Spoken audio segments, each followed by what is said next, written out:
पुरी रे आरंभ होइछे रथ भांगिबा प्रक्रिया। प्रथमे देवी सुभद्रांक दर्प दलन रथ भंगा जाउछि। एहा परे महाप्रभु बड़ ठाकुरंक तालध्वज रथ एवं शेषरे प्रभु जगन्नाथंक नंदीघोष रथ भंगा जिवो।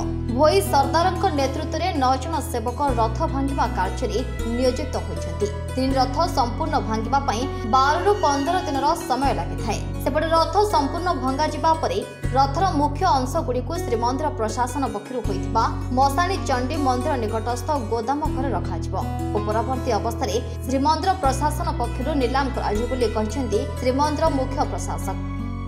खोला प्रथम मो माँ सुभद्रा रथ अनुकूल अनुकूल कर सारे आम खोला कार्य आरंभ कर कार्य भी आम बर्तमान सुधा चली आमर उपर भाग जमी रथ तल भाग निर्माण कार्य कराई सेमती रथ जो खोला होता है रथर उपर भाग कार्य आरंभ होता है जो रथ खोला कार्य होता है। तेणु प्रथम आम उपर शुआ अँलाटी काढ़ी था उल्ट शुआ काढ़ी था बारनदा पोटल खपुरी इत्यादि आम तौक काढ़ी था आमर जोटा कि आसबू पाखुड़ा एवं आमर पाखुड़ा अकात माछपतिया इत्यादि आम खोली पुणी द्वार बेड़ा जाए खोलू एमती पर्याय पर्याय आम 3 गोटी रथ खोलू जोटा कि रथर जेतक सरंजाम जिनस जोटा कि दौड़ी आम शिख डंबरू पार्श्वदेवता घोड़ा आ बड़का काठ जहाँ भी भंगा काठ सबू जाकि से गोदाम घर भितर गोटे स्थायी व्यवस्था हिसाब से मसाणी चंडी रे गोटे रथ गोडाउन बा रथ गोदाम करा जायछि।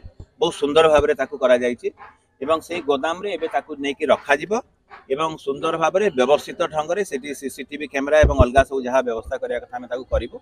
जो रथर अंश अछि बा रथ चक अछि ताकू जो भक्त माने आवेगर सहित ताकू नबा पई चाहिबे किछटा तांकर अर्थ राशि देकरी ताकू तार भी गोटे स्वच्छता नेकरी गोटे व्यवस्था करा। हमर श्री गुंडीचा यात्रा रे 3 रथर चक कोणगुज असुआरी प्रभा एवं अन्य जेते भी रथर अंश अछि ताकू आमे जो भक्त माने ताकू अंशग्रहण करिकी स्वच्छता प्रकार नीलाम प्रक्रिया रे करिवे ताकू दिया जिवो ता पई गोटे आमे डिटेल एसओपी करछु एवं स्वच्छता सहित ताकू देवार व्यवस्था करा जिवो। पुरी रो रंजित मिश्र रिपोर्ट ईबीएस ओडिया।